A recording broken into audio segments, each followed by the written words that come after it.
I hate robbing banks.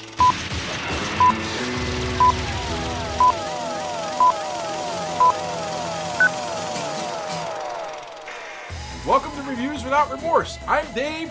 That's Joe. We've seen Deadpool 2. We're going to talk about it. Hi, Joe. What's going on, partner? So, Deadpool 2, the long-awaited sequel to Deadpool, starring Ryan Reynolds, directed by David Leitch. I don't remember the writers' names off the top of my head. Sorry, guys. I actually do love you a lot, although Ryan Reynolds is one of them.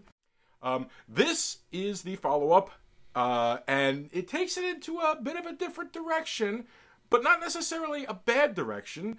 I felt like the movie did things that I didn't expect it to do, and this was a good thing. It was entertaining. It was fun. Josh Brolin is basically 2 for 2 now with, portraying, well, I guess, anti-hero less than villain in this one or so, I think. But whatever the case may be, Josh Brolin, you're having a great summer, man. I'm loving it. I really, really am. Ryan Reynolds, you're just as awesome as ever as Deadpool.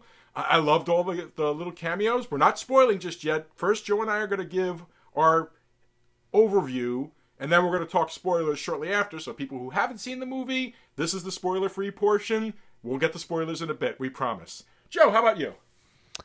For him to be able to do 2 Marvel villains in one summer, nobody bats an eye, and both villains who are not alike in any way, shape, or form are both home runs. Wow, yeah, that says something about Josh Brolin for sure. Deadpool 2, boy, again, it was first of all, Deadpool 1 is obviously a very tough act to follow. I was wondering, are they going to be able to live up to those high standards, especially since the first one was so original and so new and so fresh. They do a great job, like you said, keeping you guessing, keeping some surprises in this film. They do, they revisit things in the last film, but somehow managed to take it up a notch in a way. And I would say it's probably, if there's anything holding it back, it's probably because, again, because we sort of saw the origin story and we saw him do, he was able to sort of take elements of storytelling and break it up chronologically, however he wanted it. Here was more of like a linear story. And so it felt a little more grounded and a little more typical superhero. But still, with that kind of Deadpool, fun, funny, breaking the fourth wall uniqueness. And again, enough surprises to really keep you guessing. And I thought there was a lot in here that I, didn't see coming. A lot of things that happened that they just did a great job. It's a great film. And again, I highly recommend seeing it. If the first Deadpool was an A+, I would call this a B+ follow-up. It's got that sophomore feel to it, but still, it is incredibly entertaining, a lot of fun, and again, he takes things that are the typical superhero tropes and turns them upside down again. So, again, a lot of fun, and boy, does Ryan Reynolds just own this part. I mean, this guy was just born to play Deadpool. I can't imagine anybody else ever playing this role. And again, I was always a Ryan Reynolds skeptic, but I take it all back. If I remember correctly, during the podcast, I gave this a 9 out of 10.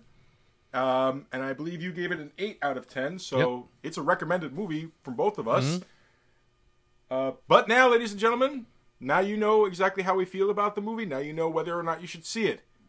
Let's talk now we're going spoilers. in the spoiler territories. So this is it. Your last warning.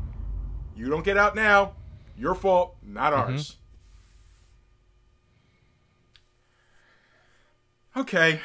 I know what you're going to say. We discussed it on the podcast. I know what's got you so upset. So go ahead, bring it up. Well, I mean, again, it's not that it's got me so upset. And again, it's hard to sort of pick on it when they kind of fixed it later.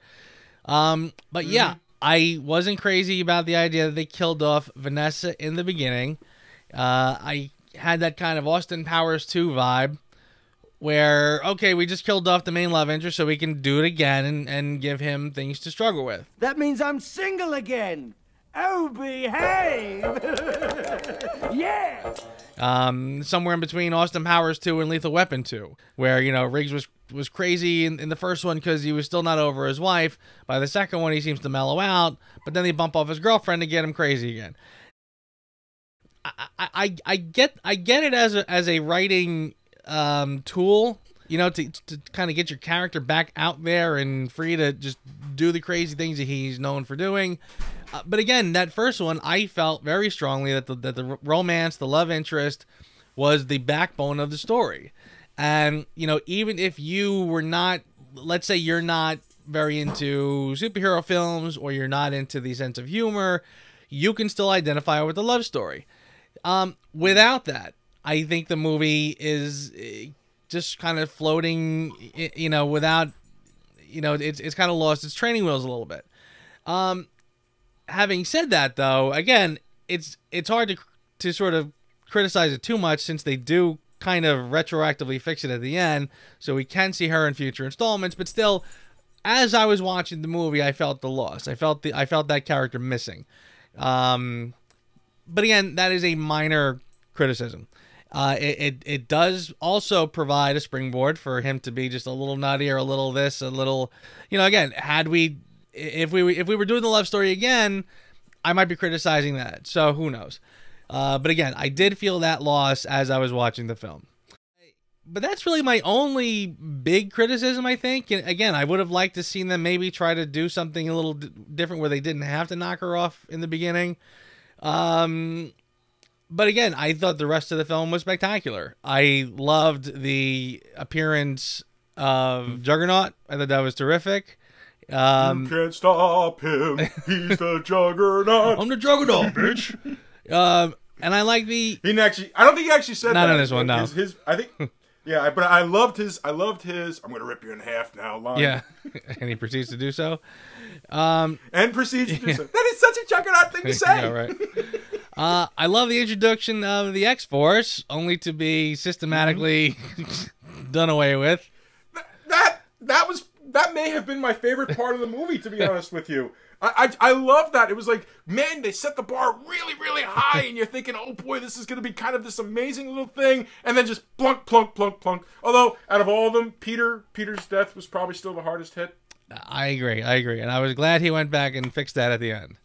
And yes, by the way, only Peter. He let everybody else die, but Peter he saved. Yeah, he just didn't have the heart to see Peter go, I guess. And by the way, the after credits has got to be one of the best after credits I've ever seen. Just him going into X-Men Origins Wolverine alone and bumping off that hideous other Deadpool, that alone was worth the price of admission, I think. My friend, I feel like I've sucked the air out of the room. Tell me your highs and lows of Deadpool 2. I personally didn't mind them. Well, I guess the trope would be called fridging Vanessa, because honestly, simply her dying was part of the catalyst, but her dying wasn't the end of her. She was still very much an influence on Deadpool's life. Every time he went to the afterlife and came sucked back in, and went to the afterlife, came sucked back in, she kept giving him new information. So I didn't really feel her loss as much as you did. So I understand exactly where you're coming from. I felt like they handled it pretty damn well. Plus, in the end, they retconned it, so, you know, no loss, no found. There's not much about this movie that I didn't really like. I laughed throughout the entire thing. I loved the Skyfall-esque opening with Celine Dion. Loved that. Thought that was down to the credits, because, like, literally the credits happen right after Vanessa has just died, and the credits are basically, wait, what just happened? Did they really just kill her off? That's the credits. Directed by, did they just really kill her off or something like that? Mwah. Beautiful, beautiful stuff. However, the one big problem that I have with this movie, which is going to be surprising considering for the first Deadpool, I didn't have as much of a problem. Not a big fan of the CGI, to be honest with you. I felt it now became a distraction. In the first movie, it was fine. It was part of the movie. It's like, oh, you know, you can't really afford it. That's part of the joke. Well, they have a bigger budget in this one. There's no excuse why Colossus looks as bad as he does. Not to mention that I didn't like that they used Colossus to be kind of an emotional linchpin for Deadpool. and I just couldn't take it serious when he was all metaled up. Why couldn't we see unmetaled right. Colossus? That's really my only complaint about the movie. Everything else about it, I loved. I loved the closing scenes. I especially loved the part where Ryan Reynolds kills Ryan Reynolds just before he makes Green Lantern. That was great. Good stuff. I can't complain about that. By the way, I also love the little Easter egg when he shows up at the mansion and he goes, "Oh, only 2 of you again. I guess we couldn't afford X-Men anymore or something or other." And then like you saw in the office the whole X-Men. The whole X-Men from the X-Men Dark Phoenix movie coming soon to theaters. I tell you what, they got me to buy the Blu-ray just for that shot alone because I want to go back and see exactly who is in that room. But yes, for a longer discussion about Deadpool, please go to our podcast. It's episode 66 that we cover it. You can find it here on the YouTube channel, or you can get it through a subscription through Play or through iTunes Store. This is Reviews Without Remorse. I'm Dave. That's Joe. Have a good night. Thank you, sir. Have a good one.